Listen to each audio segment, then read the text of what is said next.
Liverpool's manager Jurgen Klopp will be stepping down from his role along with his backroom team of Pep Linders, Kravitz and a few others at the end of the season. And of course, immediately as Liverpool fans, our questions are, who's going to replace him? Who are the candidates? How are we all feeling? And how on earth did we get to this point? There is a lot to get through, as long as it takes pretty much, where we're going to be asking you for your views. We're going to be running through the candidates, looking at what the media say, and of course looking at what we can expect. So look, yeah, we've all had somewhat of a chance to digest the news and the information.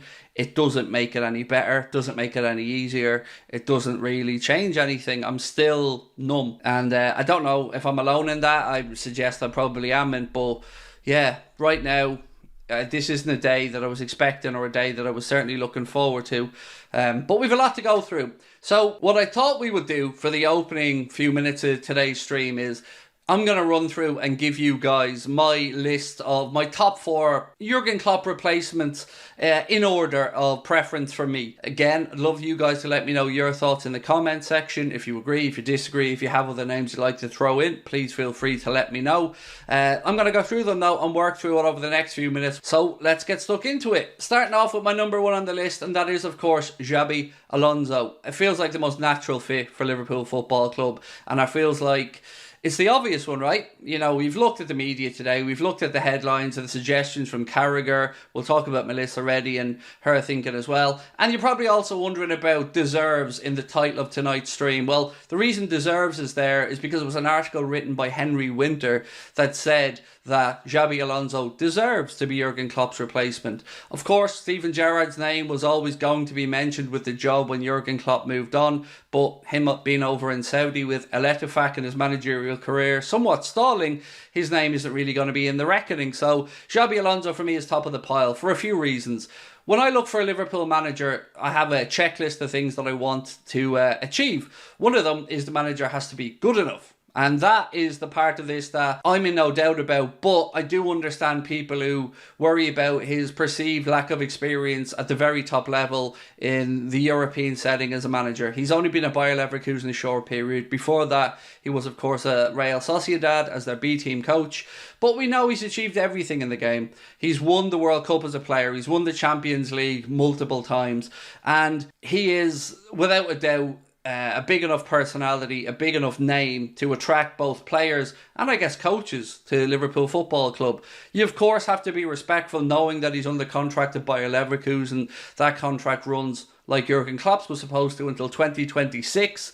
But for me, he's head and shoulders above anybody else. Somebody in our chat earlier on mentioned this as a kind of a fun side thing, but imagine a Xabi Alonso, James Milner dream ticket kind of scenario, which would be absolutely great. You could get the whole band back together. You could even get a few other former Liverpool players back over. I mean, certainly know that Lucas Leiva is not doing anything at the moment, so maybe he could come back over and help out as well. But for me, that's the name, and everybody that I'm going to mention after this will be a distant second. Xabi Alonso is that guy for me. I hope Liverpool do get it sorted. There's been some murmurings coming from BBC as well about this, how would I say it, verbal agreement that if Liverpool, Bayern or Real Madrid did come in for Alonso, that they had that agreement with Leverkusen, him and Leverkusen, I mean, that he could leave if one of those clubs came in. But I guess we'll have to wait and see what develops over the next few weeks and months. Second on my list is probably the one that you're expecting me to say next, which is Roberto De Zerbi. Lots of stuff to say that Liverpool have been tracking his progress as well, you know, during his time at Italy, of course, now with Brighton in the Premier League. And it's a style of football that I think we'd enjoy. And that's important for me because we can't go from heavy metal, 100-mile-an-hour Jurgen Klopp football back to some boring, mundane defensive setup, which is not what we get with De Zerbi. You, of course, have to be respectful to Brighton as well. He is their manager. He is under contract. Interesting when he was asked today whether he would take the job or link himself to the job after Klopp, he just gave the stock answer, isn't it? I have a job, my focus is on Brighton. We'll talk, well, he didn't say we'll talk in the summer, but you know, right now he said his focus on Brighton, seeing out the season, yada yada. But I'm sure the likes of James Milner, Adam Lallana at Brighton will be having a word in his ear saying, dude, if the job comes up and you're offered it, take it. There is one part before I move on to the last two people on my list that I just want to get out there, and that is The news that Jurgen Klopp told FSG in November, it's been reported. Some people have said the summer, some others said November. Let's go with the November one. But I'm not naive enough to think that even though Jurgen only made his announcement today and told the players today, they have to have been going through the checklist already. If they've known since November, they'd be foolish not to have started to have those conversations about what the next Liverpool manager could look like, what the backroom team could look like, and many other bits and pieces. So for me, number 1, Xabi Alonso. Number 2, Roberto De Zerbi. Number 3 on the list is somebody, again, the drop-off here as we go down the list for me is steep. So Nagelsmann, I guess, has to be mentioned in the conversation. His career has had a bit of a weird trajectory, right? So he had a great start at Hoffenheim, came to Anfield as a 30-year-old in a Champions League qualifier. Talked about the Anfield atmosphere, how it wasn't going to get to him or his players. He was 3-0 down very quickly. The game ended up, if my memory's right, 4-2 to Liverpool.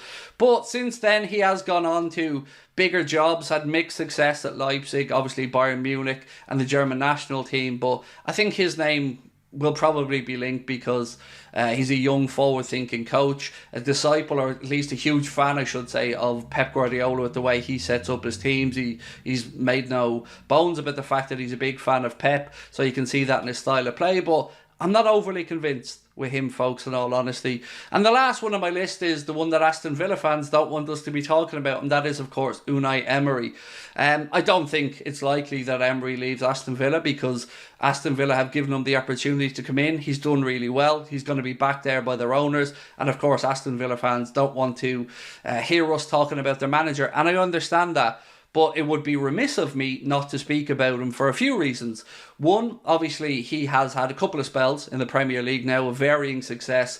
But right now, his stock as a manager, his tactical acumen, it's very top-notch. It's right at the forefront of the coaching game in the world. So he's the 4th one on my list. But as I said, as you go down through those, they drop down. And after that, you'll see other names mentioned. Ange Postecoglou's name's been doing the rounds, although he's just a few months into his deal at Spurs, so I don't see that changing. A few crazy names being thrown around as well. Thomas Frank's name has been mentioned, but I think the bookies have him at something like 33-1 as a possible Liverpool manager. And as much as I do like him, does he have the gravitas or the pulling power to get Liverpool chugging along as we'd like to and winning trophies? I don't know, is the honest answer. If you were just looking for a coach, very, very good lad. But does he have that pulling power?